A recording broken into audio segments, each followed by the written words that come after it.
Good evening to our viewers. Thank you for joining us once again. Today is the final session for the NCPP's Webinars Part 2 series, Keeping Our Communities and Families Safe.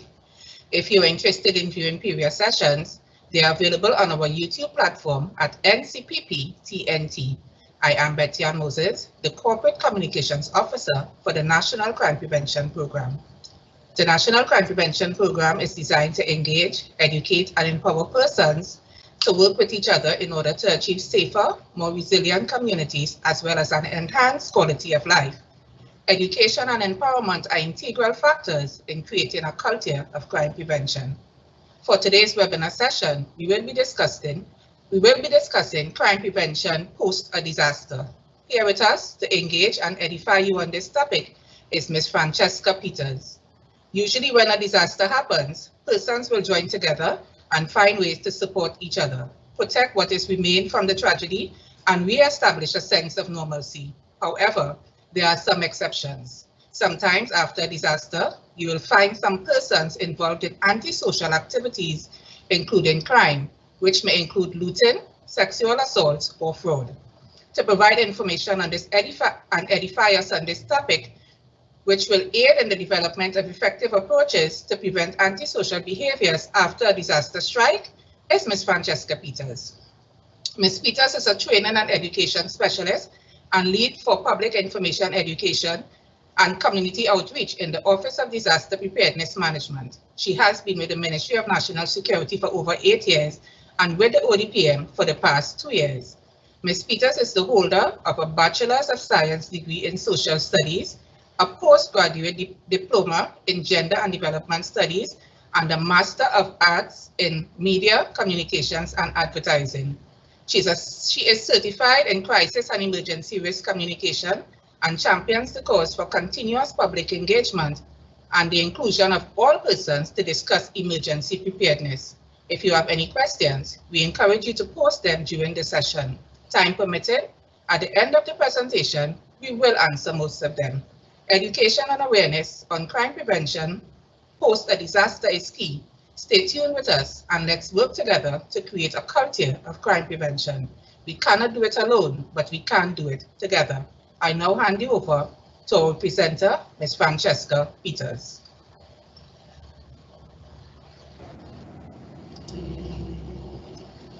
Good afternoon, Trinidad and Tobago. Today, as Betty Ann would have mentioned, thank you very much for that introduction. We will be looking at crime prevention post a disaster. Some of our learning objectives. What would we go through today?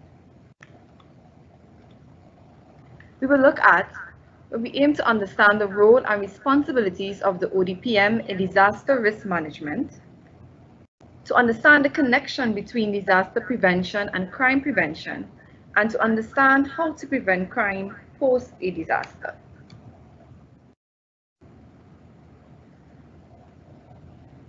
When you think of a disaster, what comes to mind?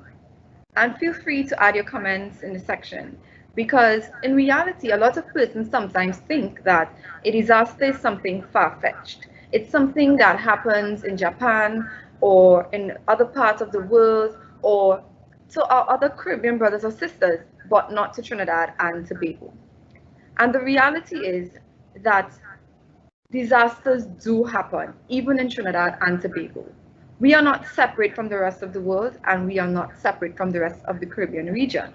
The reality is that Trinidad and Tobago is prone to disasters just like any other country. The picture on the left is actually the earthquake and tsunami in 2011 that took place in Japan, and on the right is actually Hurricane Dorian that affected parts of Bahamas last year. And the reality of disasters surround us all of the time, and we must be awakened to the reality that disasters can affect Trinidad and Tobago, and God is not a tree.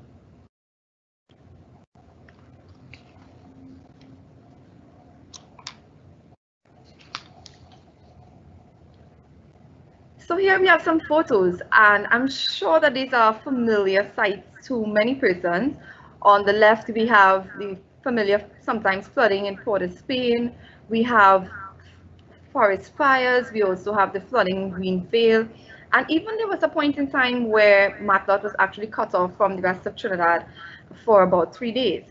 And these are the realities that some persons face, and there are even some persons that experience their own disaster annually. So they have where their street, their homes are sometimes affected very often, and for them it is a severe disaster. And we have what we would say, you have your own disaster, you may have disasters in your community, and then there are national disasters. But what are some of our local hazards and threats? So when you think of ODPM, you think of disasters, a lot of times persons tend to think about the natural hazards. So you think about the flooding, landslides, forest fires, which are sometimes man-made. And then you have earthquakes, tsunamis. Persons a lot of the times don't think about gun violence or social unrest when they look at disasters or when they think about disasters. And it's very important that we consider those things in any consideration around disaster management or discussion around disaster management. So the ODPM. What exactly is the ODPM? And the ODPM is the National Strategic Disaster Management Coordinating Agency for Trinidad and Tobago. And what we look at is the implementation of the entire comprehensive disaster management cycle. And it's a bit heavy, and we'll go through it throughout the session. And we are looking at building a more resilient Trinidad and Tobago. And by that is that there are some disasters that we can't prevent. We can't prevent the earth from shaking, but by what we do before, we can withstand it. We can recover faster. We can recover better. And that is what we are about in the ODPM. We are about working with our stakeholders to build a stronger Trinidad and Tobago so that even when hazards occur, they don't become disasters. And we look and we focus on a multi-hazard approach. It's not only the typical what persons think of with heavy rainfall and flooding and landslides. It's about the things that sometimes are not in your face all of the time. It's the tsunamis, it's the earthquake. That's the thing. We have to focus on all hazards at all times. And through training like this, you realize that it's a reality for Trinidad and Tobago and for the rest of the world. And when we look at comprehensive disaster management, a lot of times persons think of the events, and you will see that at the bottom right of your screen. Persons think about response, and it starts long before that, right? You have to look at prevention, planting of trees, mitigation, building of retention walls, preparedness, education programs, even before the event occurs. And then you go into response and recovery. That's the things that happen post a hazard event disaster. Because the reality is the work, the strength of our response comes from the work that we do beforehand. And what are some of the roles of the ODPM?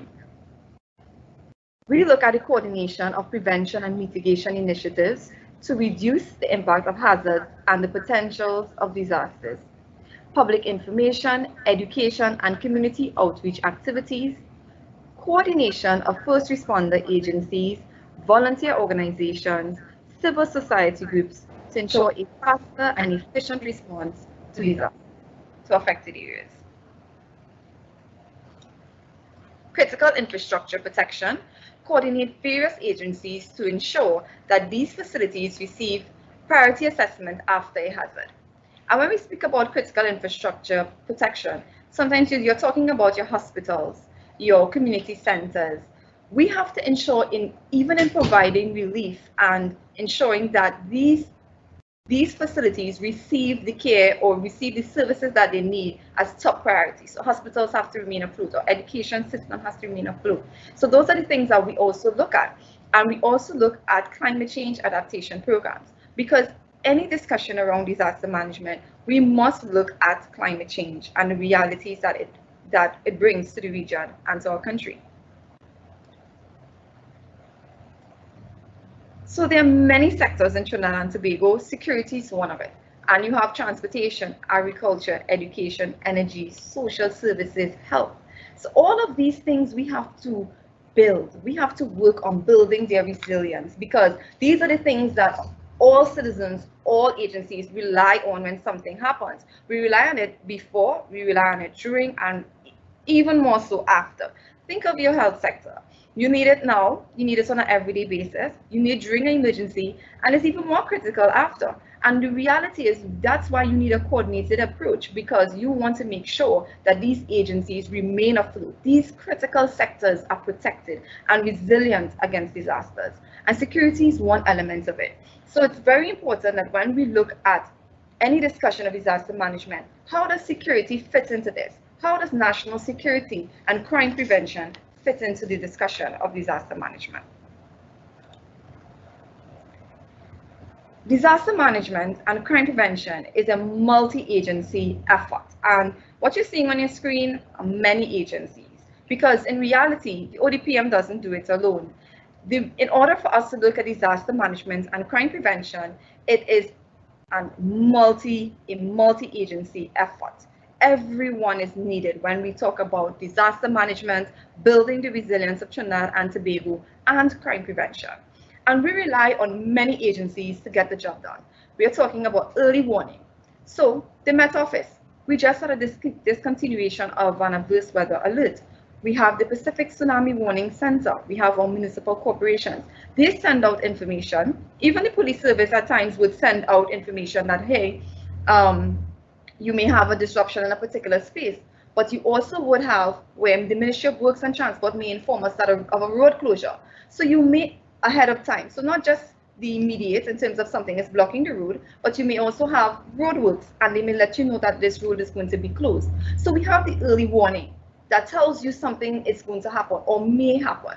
And you have your first responders like your municipal corporations and TEMA, the fire service, police service, Ministry of Works. All of these agencies work together whenever something happens. And then you would have where additional support may be needed when you look at level 2, the Defense Force, SSA. And then you go into recovery mode where we may need the social development, community development. We're going to look at recovery now and how are we going to build back our country better. And when we talk about crime prevention, post-disaster, you're talking here now in this phase where you're looking at relief and recovery. But it all works together. All of these agencies have a critical role to play in disaster management and crime prevention. What do you really see in your community? So crime prevention during and after a disaster. So you may see the coordinated distribution of aid. So you may see like this gentleman here, he's actually handing someone a mattress. Or you may see the picture on the right, where it's our TTPS actually doing a patrol in Greenvale, and they also would conduct traffic management. That's what you may see. But there's a lot of things that happen in the background that you may not see, because when something happens, and especially if it's severe and it requires coordinated effort, which we would normally consider level 2, we would activate the National Emergency Operations Center. And that is where the TTPS is backed. You have all of these different agencies, the primary responders like your police, the municipal corporations, and many other agencies along with the ODPM feeding information into the center. And that is how we're able to provide a coordinated response to emergencies. And when you think of crime prevention, of course, you always think about the TTPS. But the reality is that the TTPS, when it comes to crime prevention, they are backed by many agencies. When it comes to disaster management, it's an all-agency, multi-agency approach. When disasters strike, you may have the uplifting of community cooperation. Many persons coming to provide aid, everybody wants to provide support. That's the reality, which is a plus. But then there's the other side of it, the flip side. There can be also the increase in crime and criminal behavior. Because when a disaster happens, persons can prey on your vulnerability, right? And when we say vulnerability, the items are outside, persons may decide to pick up, and I'm not saying any of these pictures are fully reflecting that in terms of the right, but in the cleanup efforts, everybody's providing support, right? You've been impacted by, let's say, for example, severe flooding, and somebody comes and tells you, I'm going to help you clean out your home. I'm going to help clean up your yard. And of course, you are distracted because you are trying to bring yourself back to a state of normalcy. And persons can prey on those vulnerabilities post the disaster. And there are many reasons why persons do it. they themselves are also stressed. I have lost my items. I need to get back an item. Or they may be just, some persons, what we would like to say, beat the system. So they may engage in looting or they may engage in fraud. Those are things that we can see happening post the disaster. And to expand on that, what about we have child abuse or neglect, for example? You may even have, we always talk about the fact that children may be separated from their families during a disaster, which can bring out trauma, right? It's a traumatic experience for persons. Sometimes your parents are very much focused on building back, cleaning up the house, etc. And you may have, if you're not conscious of it, you may realize that you're not taking care of the needs of your children around you or the elderly around you.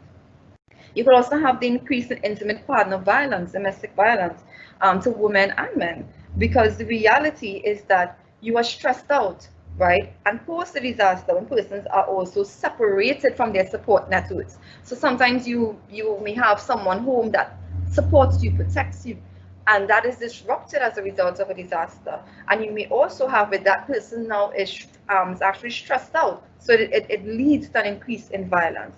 And you may have also seen that during the COVID-19 lockdown, where we would have heard the TTPS reporting that there was an increase or the possibility of an increase in intimate partner violence. And the reality that we face when you come to post-disaster, high stress environments, also when persons are confined to their homes, it can lead to an increase in violence. And then you also have the addition of sexual violence, because post the disaster, you can also have where women and children, displaced women and children, when you have a very severe disaster, with displaced women and children, and as they are coping with their situation, are also exploited. Those that can be exploited, and that's assaulted or raped. Some of the realities of post the disaster. You may also have looting and vandalism. Some persons may be familiar, very recently, yesterday actually, we would have had the anniversary of the 1990 coup. And many persons would remember, well, if you're from that generation, I would say that we always have discussions about persons toting a mattress or refrigerator on their head and a stove on their head, things that persons thought that they could never lift up. You heard stories, or I have heard, I've grown up with stories of persons lifting a refrigerator on their head or a stove on their head. And the reality is that a lot of times persons may prey on those situations, they pounce on that. So you may have an increase in looting, an increase in vandalism whenever disaster happens. And we have been working along with the TTPS, and I am certain our police commissioner have spoken at length about that, that will not be tolerated, but it's a reality when disasters occur. You have the increase of burglaries, and you can also have the increase in fraud and scams.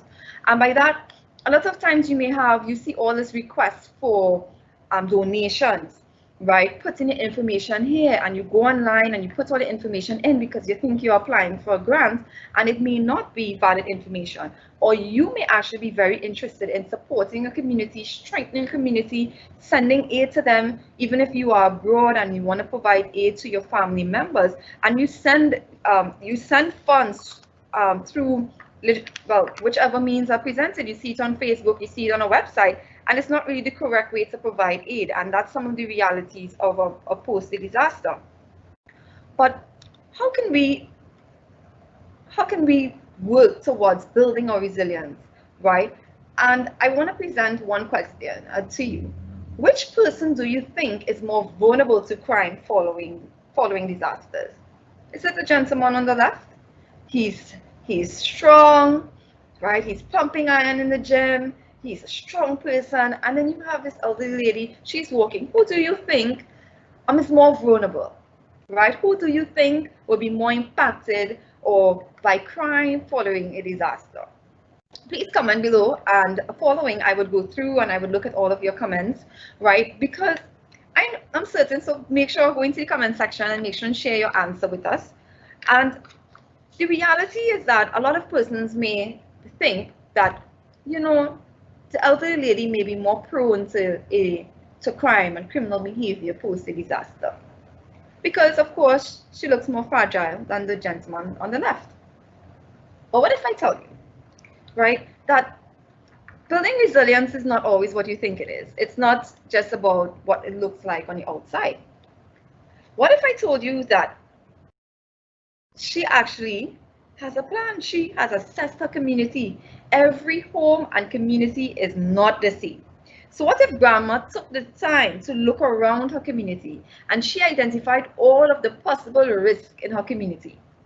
Grandma took the time to say, you know what, I think my home is going to be affected if there's a hurricane. I know that my home is not sound, so I am going to stay by my grandchildren. She understands her risk and she identified, she made a plan with her grandchildren before that once there's a storm watch or hurricane watch, I am going to come by you. She planned ahead. So while you might have grandma, she looking a bit fragile, she looking like, you know, if a disaster happens, she's going to be most impacted. But you know what? She took the time to look around her home, look around her community, and she made a decision that, you know what, I am going to plan ahead. Then she identified where she's going to go if a disaster is about to occur, if there's a warning, and if something happens, she's hustling, she's going on her way slow, but she has a plan. And that is the next step. But you know what is also there? She also gathered supplies. She actually has an emergency kit. So while she has an emergency kit at home, she also ensured that there were emergency supplies by her grandchildren. So you know what? Even if there's criminal behavior, which sometimes we cannot fully prevent, she doesn't have to leave the confines of her home to go and get anything. She has enough food, she has enough water, extra clothing, every single thing that she needs. All of her documents are copied. Everything that she needs is available either at home or by her grandchildren. She knows what to do. Grandma monitors the news and knows the weather system is on its way. But you know what? This gentleman, he's strong. The tropical storm on its way, but you know what? He's still in the gym. He's still pumping all the iron and saying, I'm strong, man. I could still take a line, even though, you know, the storm coming, right? So when we talk about crime prevention or we talk about building your resilience, it's not just on the outside. You could have a disability, you could be elderly, you could have many different circumstances that mount against you. It's not just a financial thing. You may think that, you know what, I have been affected by COVID-19, I do not have that much money to build an emergency kit. But the reality is that when we discuss resilience, we are not just talking about going and finding emergency supplies. It's about assessing your risk, knowing what can affect me. What is the possibility? What am I vulnerable to? And how am I going to plan for those things? It's these little decisions, the things that you take the time to do today that is going to prevent crime later on and also make sure that you are stronger against a disaster in the future. And I covered a lot of this when I gave the analogy of grandma. And the picture here shows an empty shelf, right? So you're seeing, you know, the scattered food items, etc. And that's actually a reality post disaster, right? And we saw that even initially with the COVID-19 scare, where persons went and they bought a whole set of toilet paper, and we started to tell persons not to. You don't need to pull all these items because you need to share with everyone else. But that's the reality. When persons hear tropical storm watch, warning, or hurricane, you may see that you might have a shortage of water supplies, you may have a shortage in food items, food supplies. That's a reality. And that's why we tell persons the importance of gathering supplies. So you don't actually have to go outside to get anything. You can stay within the confines of your home. But even in staying in the confines of your home, you need to consider protection from burglaries, because we also know that there's the potential that persons may come into your home. You need to assemble a kit and also keep small bills handy. And the reason why when I say small bills, we mean keeping $5, $1, $10. Because guess what? If you have a $100 bill, right, and you want to buy a bottle of water, what do you think will be the cost in a disaster situation? The place, we are disrupted, there was just a hurricane, and we are disrupted. And you have a $100 bill in your hand, and you want to get a case of water, you want to get a bottle of water, you want to get a case of water. What do you think will be the cost of that water during a disaster? $100, right? So it's so important that you keep bills. And we have reached a point now where we are very digital. We look at credit cards and we have our ATM cards. But we must always look at keeping small bills in our home, in our handbags, and even, I wouldn't say leave it in the office, but you may have little hidden places in your home and by a neighbor or a friend, close person that you can keep. Because think about it, disasters are not always the things that you can know is coming, like a hurricane. It could be a strong earthquake, and you're in the office and all you have is your credit card and all you have is your ATM card, and you know what? You need to get a bottle of water. What are you going to do now? Right? So crime prevention, or because the realities of crime have made persons say, you know what, I don't want to keep money on me. I am cash free because you don't want to be vulnerable to crime. But then what are you doing in the instance that there's a severe earthquake and now you need something? Right? So we want to make sure that you also keep small bills and you also have an emergency kit so that you can stay within your office, you can stay at home for at least 72 hours, and which converts to 3 days. Also collect and protect important documents. We can't emphasize that enough. We saw that even with the flooding in 2018, where a lot of persons lost their documents. And what that leads to is a delay a lot of times in being able to have access to social services, right?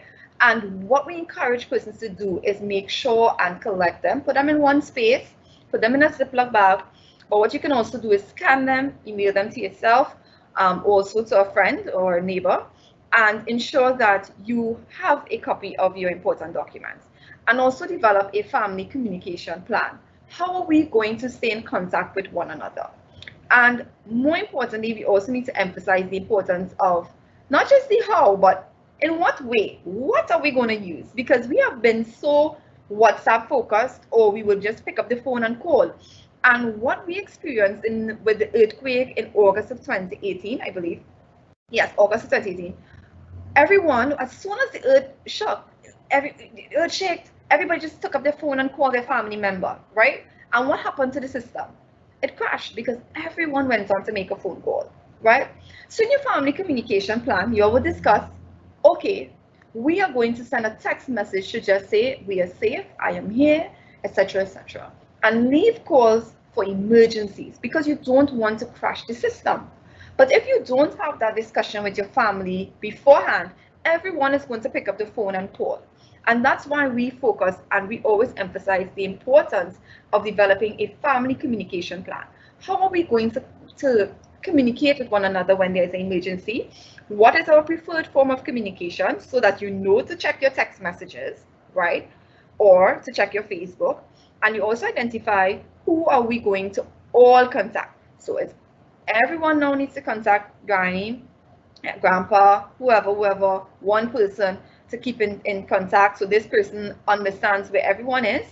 And you can also have an out of area contact where you say, okay, I have someone in my household, but I also have someone outside of my community or outside of my country. So that in that way, you are sure that if there's a disruption in the service, everyone is contacting this one person.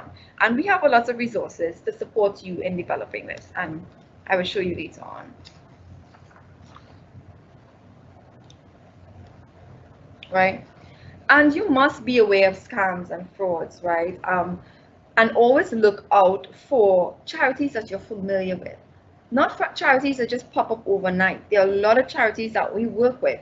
And also with the ODPM, what we do, we send out an official press release that would have, especially when it comes to bank accounts, that persons can make their donations to. And look out for those things. Yes, after disaster, you want to help persons, you want to get aid out to persons as quickly as possible, but you must be aware of scams and frauds, right? There's a lot of it every day, and there's going to be a lot more of it whenever there's a disaster. And what you may also have is avoid benefit fraud, right? And persons take advantage of the release system, and that becomes a challenge. And we have seen that even with the COVID-19 requests for grants, and you would have had persons have to come out and say that it's delayed because we have to go through so many requests. And then when we do the investigations, they realize that there were a lot of persons who applied for aid that didn't really need it. And what does that result in? It results in the people who really need it getting a delay in delivery of their service or in receiving the grant. So we always tell persons beware of benefit and avoid benefit fraud. If you really do not need a grant, do not apply for it because you are preventing someone who really needs it from getting it, right? If you weren't impacted, then do not apply. Don't try to take advantage of the system, right? Because you're really, you're preventing someone else who needs it from getting it or delaying it.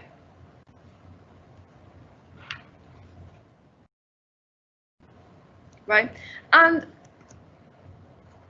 to end off, we're looking at together we can reduce crime and build our resilience against disasters. And I want to re-emphasize this point because I really appreciated the invitation here by NCPP, because when we are looking at crime prevention and the approach of engaging various stakeholders, is the reality that together we can reduce crime and build our resilience against disasters.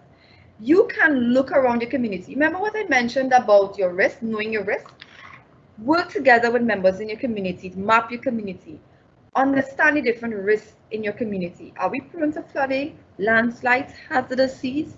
Where did the water rise the last time first? Which drains are clogged in my areas? Learn your neighbors and their vulnerabilities. For example, identify the persons who will need help. This elderly lady, if it is she lives in a house that is low, it's not elevated, she's going to need support if something happens. So you know what? If there's a flooding in my area, she may come home by me. If there's a tropical storm watch or warning, this lady, I have an elevated home, she will come by me. Or I will call the necessary support to have her evacuated, right? I know I would feed her with information. You may also know some persons in your community that do not stay informed.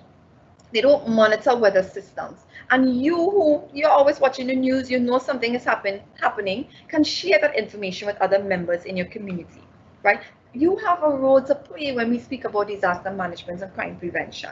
Tell someone that a tropical storm or watch or warning has been issued. Prepare for the adverse weather. Hey, let me help you assemble an emergency kit.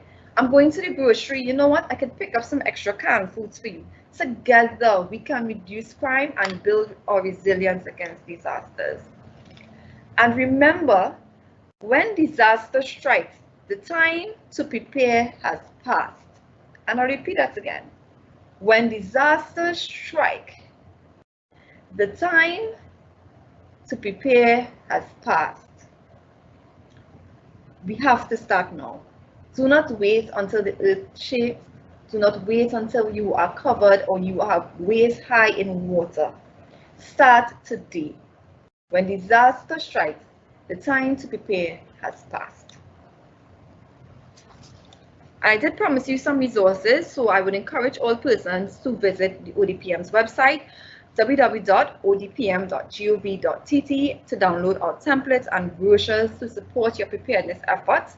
What you're seeing on the right is actually a template for a family communication plan, and this is actually the children's version, because here we actually have a section to insert the child's picture at the top right, and a section for mommy or guardian, and guardian, so that the child can also reinforce the name and the contact information with the picture. So this is the children's version, and we also have an adult version. So this version, we encourage all parents to actually download, fill it out, put the pictures in, and put it in your child's book bag, right? Because that way, and make sure and put it out with them so they know it's there, and that when something happens, you would find now that emergency responders will be able to reconnect you to your child faster and reducing crime and any vulnerability that they may face by roaming, etc. And I also encourage persons to join the ODPM 5-week emergency kit challenge, and it's actually building an emergency kit in 5 weeks, and we broke it down so you don't have to do it all at once.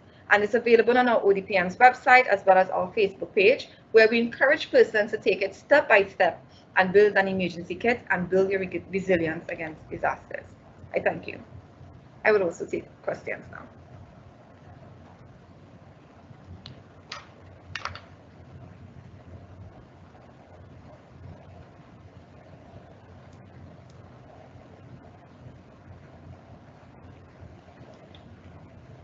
Okay, so we have one question.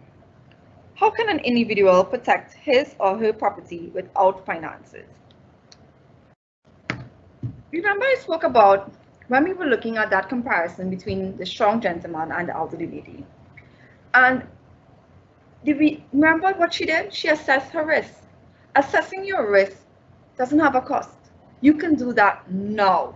You can take the time now, take your phone, go outside your home, talk to your neighbor, say, hey, what do you think has happened? You've been in this area longer than me.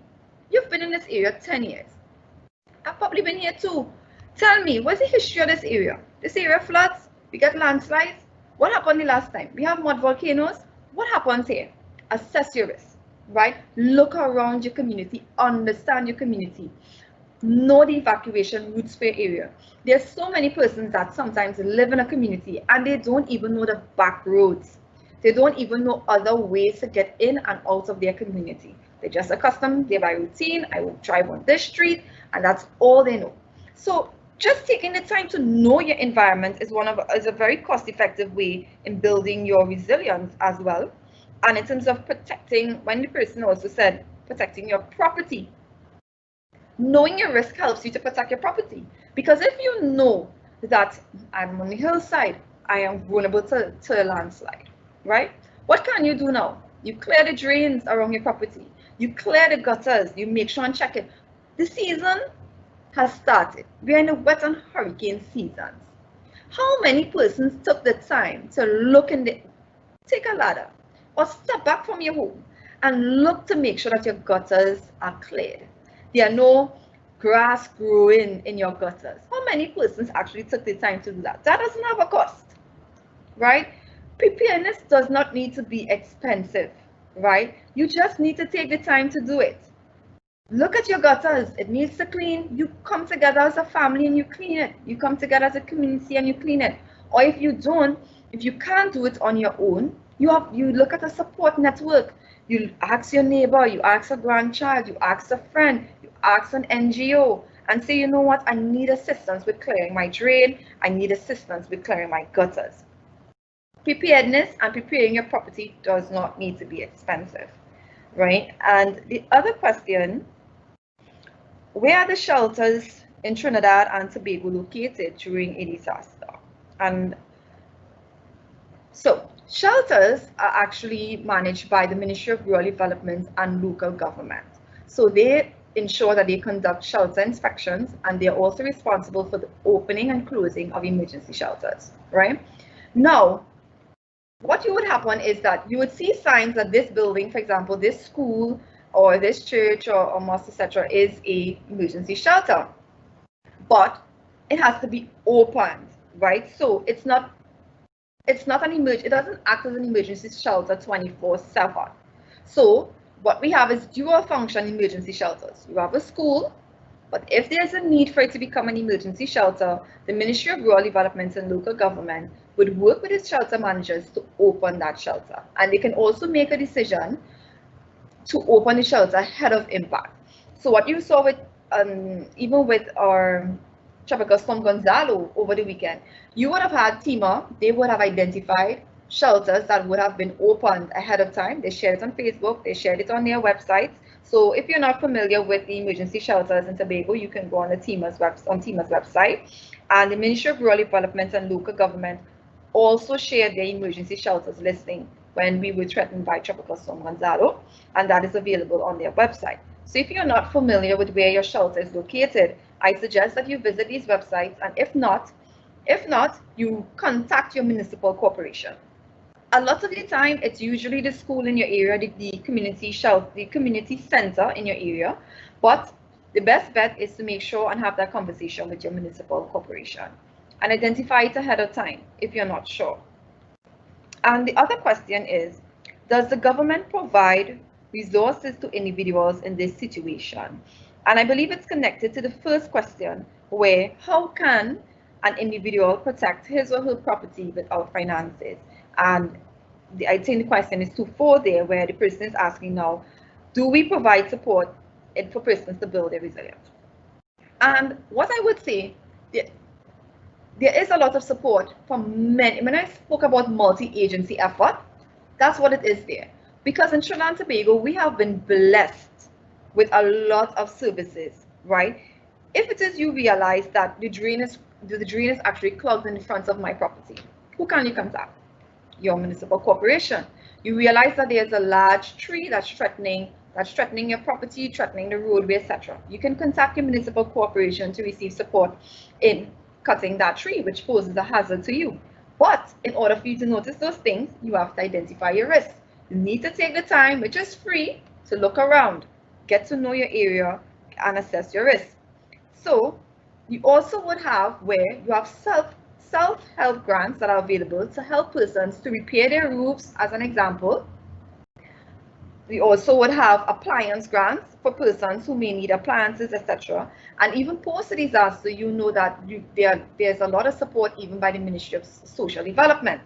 So there is a lot of support for persons before, during, and post a disaster.